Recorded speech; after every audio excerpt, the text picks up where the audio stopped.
తెనాలికి వెళ్ళినప్పుడు కొన్ని సందర్భాల్లో మన 2018, 2016లో చాలామంది ఏం చెప్పేవాళ్ళు అంటే, ఉదాహరణకి గోల్డ్ పార్క్ వెళ్ళాం, మన బందర్లో గోల్డ్ టెక్ పార్క్ అది బందర్లో చిలుకలు రోల్ గోల్డ్ చేసేది. అలాంటి చోట్ల వాళ్ళు ఏమంటారంటే, ఉదాహరణకి మనకి తెనాలి నుంచి వీళ్ళందరూ వచ్చే కూడా చాలామంది స్వర్ణకారులు వెస్ట్ బెంగాల్ నుంచి చాలా చీప్ లేబర్ వచ్చేస్తున్నారు సార్, మాకు ఉద్యోగాలు పోతున్నాయి, మాకు ఇదివరకు లభించినందుకు ఉపాధి రావట్లేదు. అప్పట్లో మనకు అంత అవగాహన ఎందుకు, ఓకే రాష్ట్రం నుంచి వస్తుంటారు కదా దాని, కానీ ఎందుకు వస్తున్నారు ఏంటని చూస్తే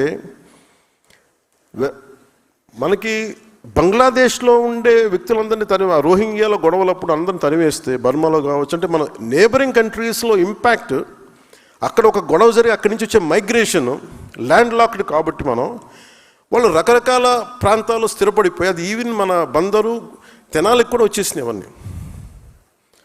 అక్కడ స్థానికంగా ఉన్న ఉపాధి అవకాశాలు కోల్పోతారు. సో అందుకే అలాగే మీరు ఏ సమస్యని తీసుకోండి, ఉదాహరణకి ఇప్పుడు యుక్రెయిన్ వార్ జరుగుతుంది, మనకు సంబంధం ఏంటని అనుకోవద్దు. సడన్గా మన యూరియా పెరిగిపోయింది ధర అంటే యుక్రెయిన్ వార్ వల్ల.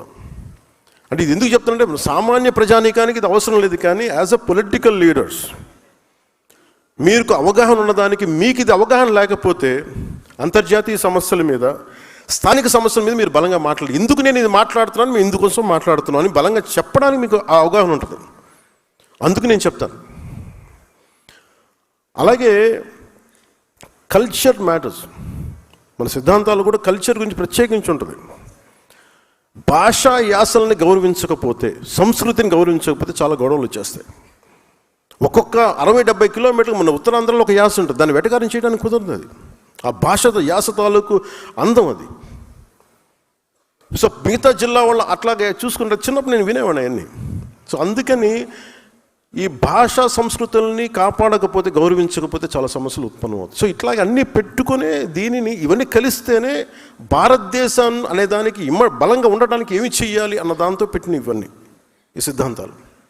ఇవన్నీ నేను నిలబడ్డాను కాబట్టి ఈ రోజున మీకు ప్రధానమంత్రి గారు కూడా మీకు అంత గౌరవిస్తున్నారంటే, ఒక ప్రాంతీయ పార్టీ, ఒక 2 ఎంపీలు, ఒక 2-3 ఎమ్మెల్సీలు, ఒక 21 మంది ఎమ్మెల్యేలు ఉన్నది ఇంత బలంగా ఎలా ఉంది అని చాలామంది అడుగుతూ ఉంటున్నాను. జాతీయ స్థాయి నాయకులు, ఏ పొలిటికల్ పార్టీకి కూడా జాతీయత ఆలోచన విధానం చాలా తక్కువ ఉంటుంది. భయపడతారు, మనకి ఎందుకు లేని ఇవన్నీ. ఇది మనందరి రెస్పాన్సిబిలిటీ, మనందరి బాధ్యత. అందుకని మీరు దీన్ని చాలా చాలా బలంగా తీసుకోండి దీన్ని.